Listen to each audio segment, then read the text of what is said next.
You're watching Morning at NTV. Morning at NTV, and we're live. There was Mbide on the ground earlier on having a conversation with Honorable Mary Karoro Krut.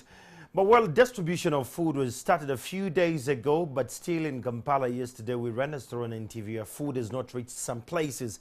Now joining us this early morning is the Deputy RCC of Kampala, that is Anderson Herbert Burora, to have this conversation with us. Good morning, Mr. Anderson. Good morning, Andrew. I understand all our listeners and viewers. Absolutely. I understand you're head of the task force in Kampala here, trying to make sure that food reaches some areas. Mr. Burora, food has not reached some places like Wai, say places like Mulimira zone. What model are you using in distribution of food, especially in the city centers? Well, there are various factors that have led to the delay of the food. Like? Some of the factors are the shortages of the supplies, and the shortages were led by the process that was interrupted in the due course of distribution. As you may all be aware, and this is a story you covered, where some of the officials were discontinued from their works, pending investigations that led to the delay of procurement of some supplies to the people who were supposed to get food in time. And government works with the system, so now the process of cleansing the system again to get back to normal, and also to make sure that the taxpayers' money is not put to waste, is what led to the delay of food distribution. But as we go on, I think there are a few things, there are a few strings that have been pulled, and food now is coming back to the field in quantities that are required. But also making sure, in such a crisis, quite a number of people take advantage because they want to earn. So a few suppliers also were taking advantage of the licenses they have to supply food that was not fit for consumption, for human consumption. And the government refused to bend on its knees. It refused to succumb to the pressure of suppliers by allowing everything they want to serve to go to the communities.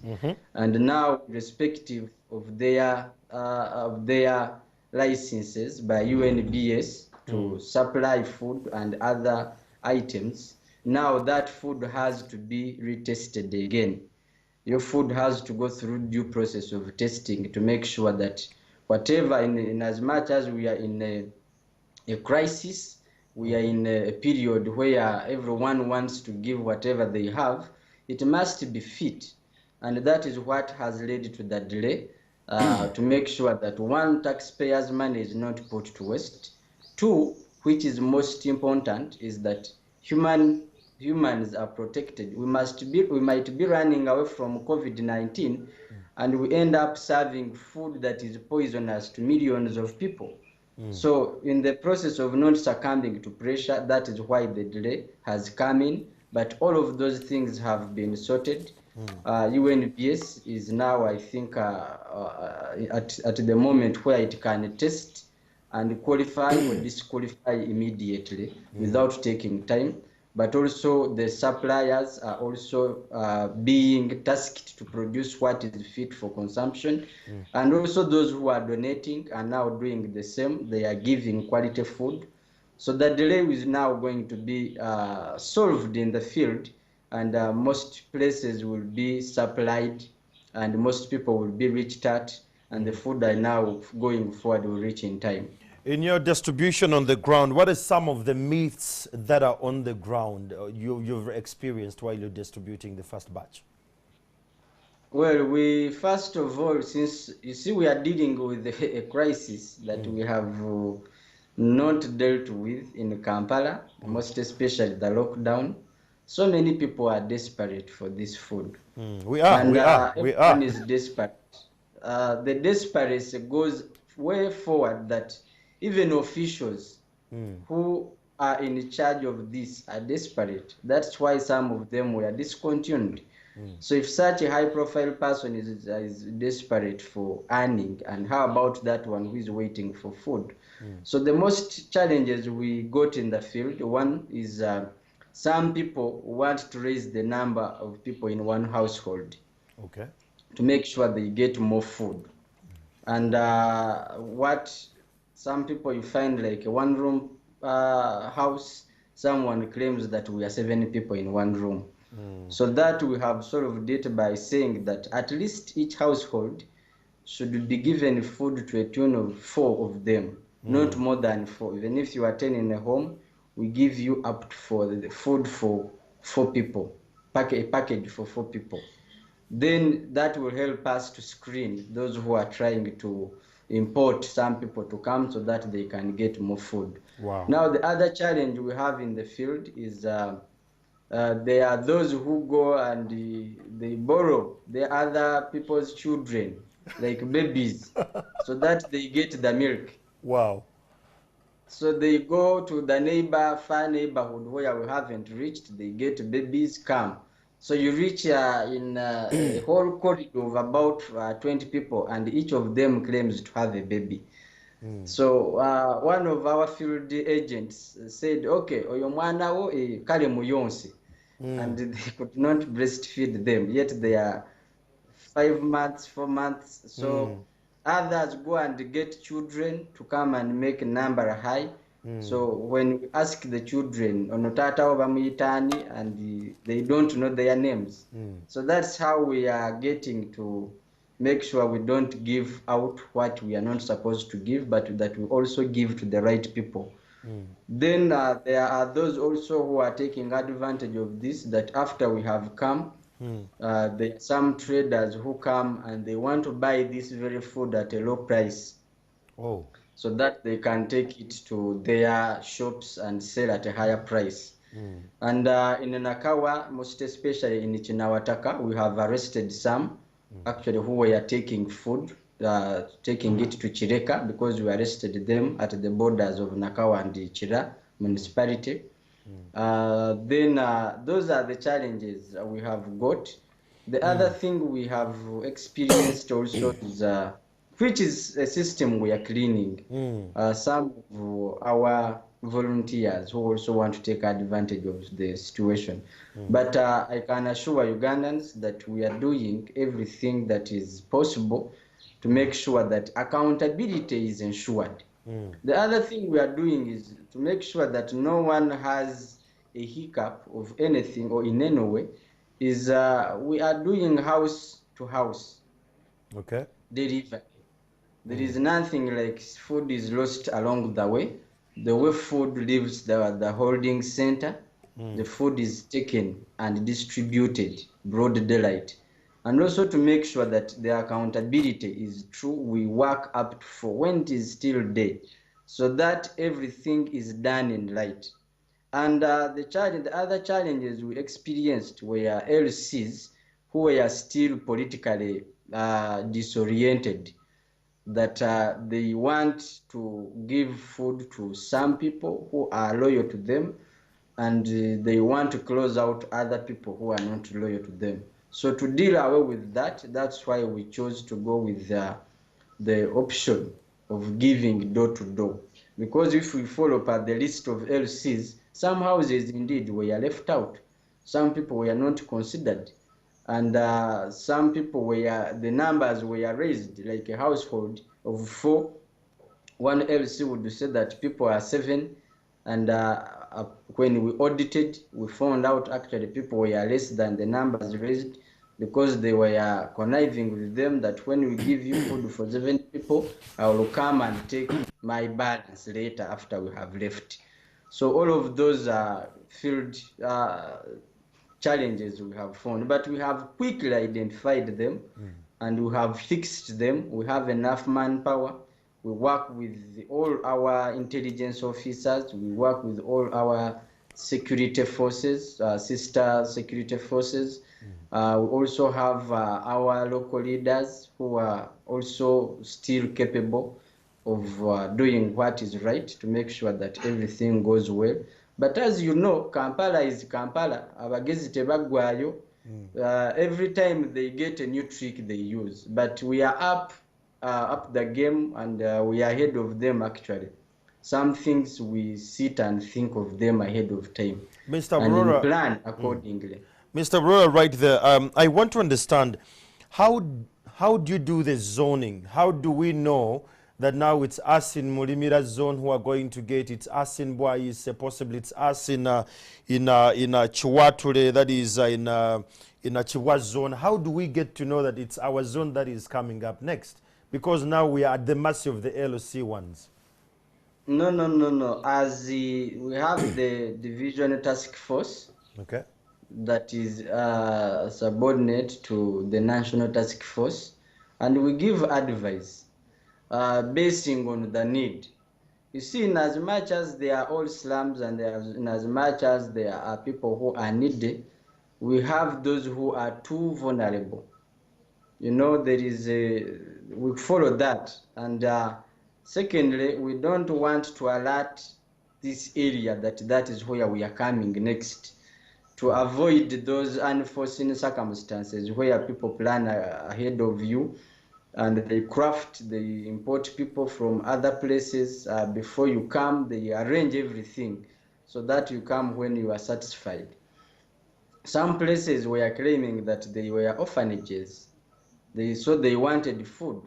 We said, okay, then if you are orphanages, you want food, we shall tell you. So all of those places that told us that they were orphanages, actually they had left the people they were taking care of to go back home. But they were planning that the day of distribution, these children will come back and all assemble here, get food. After getting food, they go back home.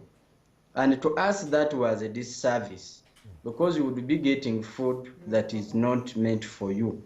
People are away to their homes, food will find them there, but as opposed to saying that you get twice, which would not be a good moral procedure to follow.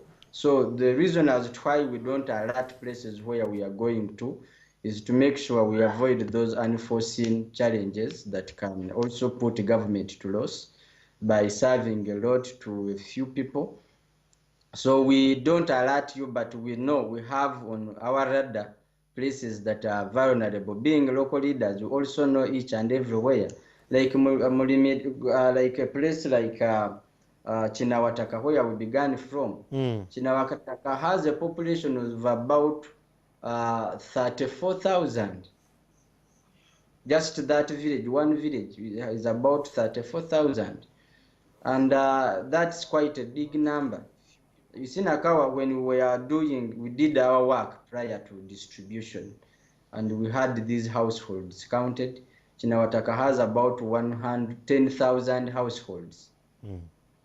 That's one village. It has about 10,000 households. So also based on the statistics we had gathered prior to the distribution, then besides the statistics, the need, there are places that really are bad off. One, they are their geographical location. Two, their lifestyle. What is the composition of their lifestyle? Then what are the economic activities that are carried out in that place? You realize that most of these places, the economic activities carried out are only shops, and which shops are operated by a few people. This means that quite a number of people come out of these places and go work elsewhere, then come back. Then that also informs us that such a place is critical, because the biggest percentage is not working. It does not access these other essential works that were left. So it means that place is a place that we need to consider first, because given the statistics we have gathered. Then the other thing would be how do people in those places live? What is the model of their housing? What is the model of their lifestyle? what is the model of their living conditions, because all of those things matter. How those places, the sanitation of those places, the accessibility of those places, all of those are things that we sat down and thought about to consider first, then as we roll out to other places. But as I told you earlier, is that now government ahead of time is going to be in a position to provide what is possible enough for distribution, not in one center, but opening up various centers in one division to make sure that actually there is hope for many, as opposed to now that there is hope for one village, but we can have hope for at least 4 parishes at a go running at the same time. That is what we are aiming at. Mr. Brola, that sounds like a very good model to run with. But I want to know, how often are you giving us this food? Because I understand these are 6 kgs of posho and beans. Are you coming twice a week, depending on the number of family members? How often are we getting this food?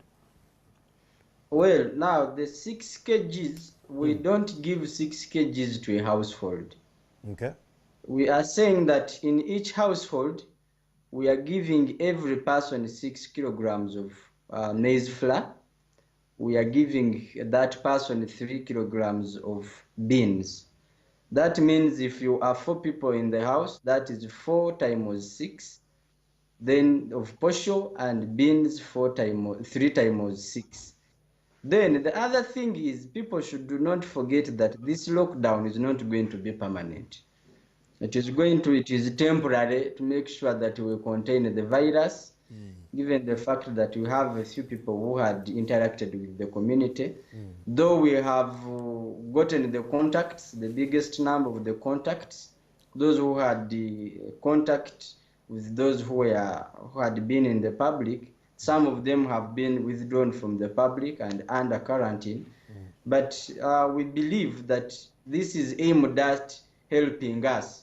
Then to those Ugandans who have gotten the relief, they should not take this relief as if they have landed on manna from heaven.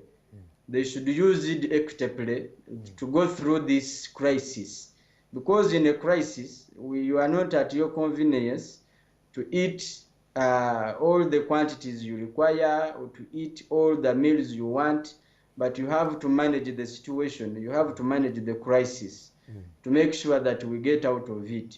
Thank you so much. It is a relief, just as you hear it. Okay. So depending on the time, the lockdown will stay. And some of these things are things that are determined by the president and cabinet and the task force, the national task force, and also the Ministry of Health, according to the assessments they make within the communities. And also some of the decisions will be taken on how much Ugandans comply with the standard operating procedures that government have put in place. Thank you. If Ugandans refuse to comply with the standard operating procedures, it means we are going to keep long in the lockdown. Thank you so much. And when we keep long in the lockdown, it is the more we are going to get affected. So Ugandans should comply. Ugandans should follow the procedures put in place. Ugandans should keep at home. They should stay at home. They should follow all the necessary prerequisites put in place. Thank you so much, Mr. Aurora Anderson. That is the Deputy RCC of Kampala, rather Nakawa Division. And thank you so much for being a part of Morning at NTV. But before we wind up, today there were some people who are wishing their friends and family birthday.